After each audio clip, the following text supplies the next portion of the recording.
आप सबको praise the Lord. मैं पे विश्वास करते हो सजीद परमेश्वर की हुजूरी में अच्छे होंगे, ब्लेस्ड होंगे, भले चंगे होंगे और परमेश्वर की आत्मा बड़े रहेंगे। हालेलुया। फिर आया हम आज का वचन पढ़ते हैं। आज परमेश्वर का वचन कहते हैं पढ़ते हैं। फिर भजन संहिता 77 की 11 में लिखा है, मैं यहाँ के बड़े कामों की चर्चा करूंगा, निश्चय मैं तेरे प्राचीन काल वाले अद्भुत कामों को स्मरण करूंगा। मेरे पर दाऊद क्या कहता है यहाँ पर यहोवा से कि यहोवा मैं आपके प्राचीन काल वाले कामों का स्मरण करूंगा। हो सकता है फिर एक समय होगा दाऊद को क्या उसको भी लगता है क्या परमेश्वर में जीवन में इस सब चीज़ को दुखों को हटाएंगे, क्या मैं कभी कहीं परमेश्वर मुझे क्या यहाँ बढ़ा सकते हैं। पर एक हो सकता है फिर कभी न कभी मन में ऐसा सवाल आ जाता है कि परमेश्वर तो दाऊद क्या कहता है जब परमेश्वर दाऊद के पास्ट में उसके साथ रहे। परमेश्वर अब्राहम, इसहाक को, यूसुफ को, दानियों को इतने ऊंचे स्थान पर उन्होंने रखा। दाऊद के जीवन में परमेश्वर कैसे बड़े बड़े कामों किया, तो क्या कहते हैं मैं प्राचीन काल वाले परमेश्वर के प्राचीन काल वाले कामों का स्मरण करूंगा। मतलब वो क्या हमको सिखा रहे हैं इस वचन से कि जब हो सकता है एक समय हमको भी ऐसा लगता है परमेश्वर में चलते, क्या परमेश्वर मुझे में कर सकते हो, क्या परमेश्वर मुझे ऊंचा कर सकते हो, क्या मैं यहाँ जा पहुँच सकता हूँ, क्या मैं ये काम कर सकता हूँ, क्या मैं जीवन में एक काम होगा, क्या मेरी फैमिली का उद्धार होगा, क्या मैं कर्ज से आज़ाद हो पाऊँगा, क्या इस बीमारी से आज़ाद हो पाऊँगा, क्या मैं चंगा हो पाऊँगा। हाँ प्रभु आप 100% चंगे होंगे, आपके जो में काम परमेश्वर करेंगे। जब हम विश्वास से बने अड़े और खड़े रहते तो खुदावन हमें जो में कामों करते, क्योंकि विश्वास के बिना प्रसन्न करने उसको क्या अनहोना है।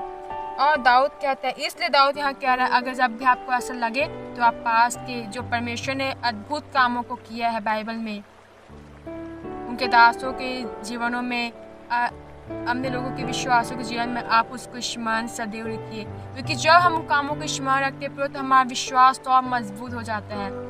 हाँ परमेश्वर आपने उस समय किया है तो आज भी वो परमेश्वर जीवित है और आज भी वो करने की सामर्थ्य ताकत रखते हैं। हालेलुया।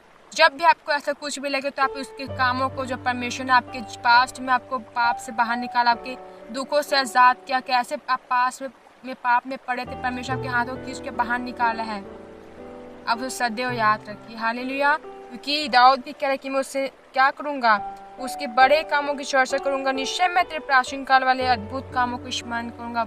जो हो चुका है वो काम जो परमेश्वर पहले बाइबल में किया है, उस सारे कामों को क्या करूँगा, स्मरण करूँगा। दाऊद कह रहा है, दाऊद के भी जीवन में हो सकता है एक समय ऐसा होगा फिर कि क्या परमेश्वर में जीवन में कर सकते हैं, तो क्या करें कि मैं आप ऐसा अगर मैं उसके मन में ऐसा रहा तो तभी वो कह रहे हैं कि हाँ अब मैं परमेश्वर क्या करूँगा, उस कामों को याद करूँगा जो परमेश्वर ने किया है।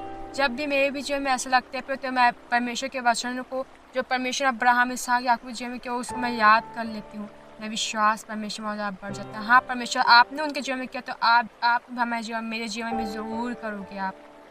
हालेलुया। तो आप सदैव उसके वचन को याद रखिए, उसके कामों को याद कीजिए जो परमेश्वर ने किया है आपके जीवन में, अपने दासों के जरिए में, बाइबल के लोगों के जीवन में जो किया है परमेश्वर ने, आप सदैव उसको याद रखिए। कभी भी आपका विश्वास इधर उधर नहीं जाएगा। जब भी आप विश्वास आए आप मन में तब उनके कामों को सदैव याद रखिए। हालेलुया। क्योंकि विश्वास के बिना उसको प्रसन्न करना अनहोना है और वो परमेश्वर आपको बहुत ज़्यादा प्यार करते हैं। इंसान आपको एक दिन छोड़ के चला जाएगा लेकिन खुदावंद परमेश्वर पिता को कभी छोड़ के नहीं जाएंगे। वो आपको अपनी जान से भी ज़्यादा प्यार करता है, अभी उन्होंने अपनी जान को दे दिया। तो आप कभी उस काम को मत भूलिए जो उन्होंने आपके लिए किया है और जो करने चाह रहे हैं। सदैव विश्वास रखिए, मान रखिए। परमेश्वर के वचन में पढ़ी थी जब जो परमेश्वर भरोसा रखता है वो ऊंचा किया जाता है, परमेश्वर का वचन कहता है नीति वचन में। तो जब परमेश्वर भरोसा करके चलोगे तो परमेश्वर 100% आपको ऊंचा करेंगे। हालेलुया। परमेश्वर वचन सबको बहुत ऐसे ब्लेस करेगा। God bless you all.